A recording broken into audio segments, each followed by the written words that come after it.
Hello there. Yes, well, let's see if I can feel more human today. Hopefully, this will be the case. My Nova matter and all that stuff. Anyway, over the last few days, we've seen some fine examples of the British media deciding on a particular narrative and no matter what at that point, then digging their heels in.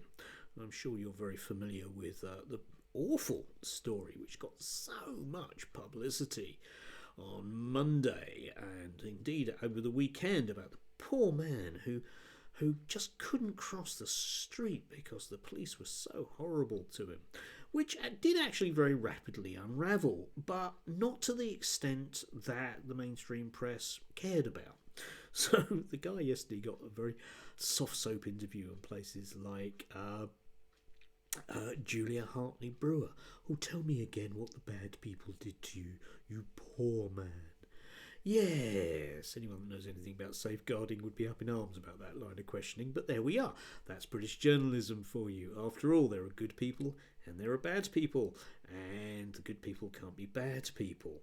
But I want to move on to some other ones. There was an astounding thing on GB News yesterday where they were discussing the case of the guy in Romford who was verbally, very nastily abusing some Palestinian demonstrators. And the GB News panel who resolutely refused to recognise it as racism. The guy goes on to a racist rant at a group of Muslim women, and they suggest it's because he's concerned about two-tier policing in London. Yeah. Yes, I'm sure. I'm sure he wouldn't have been that racist if there hadn't been all those stories about two-tier policing in London. But then one has to ask the question, why are there so many stories about two-tier policing in London? Well, because that's the meta-narrative that that the media have put out. So the reason why people react to the news, apparently, is not a plus or a negative on their part. It is simply the way things are that they have no control over. A bit like the racist guy. Oh dear, if only he hadn't been reading so much in the British press about two-tier policing, maybe he wouldn't have done it.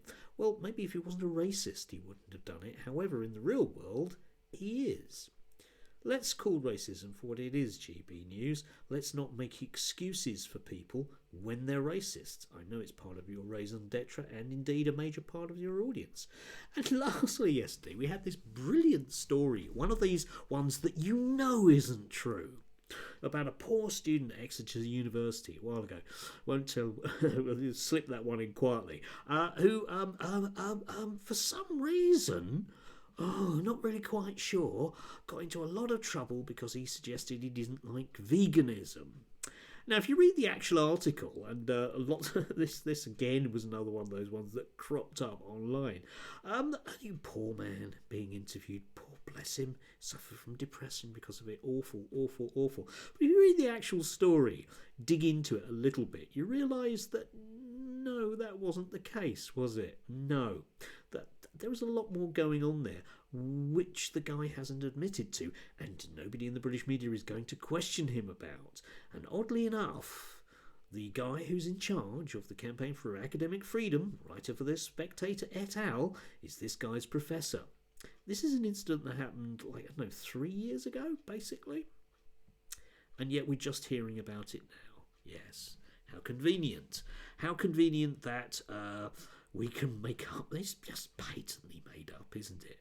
Nobody gets reprimanded in a disciplinary process for saying that veganism is a bit silly.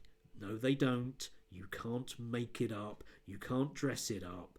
And any half-decent, respectable, I know it's Tory boy Pete, I know, but anyone with an ounce of self-respect would just laugh at this bloke.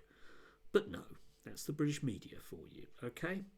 When they're not being racists or being apologists for racists, they're allowing racists a platform to be racists. What a great world we live in. I blame, well, it must be my fault, obviously. Do have a lovely day.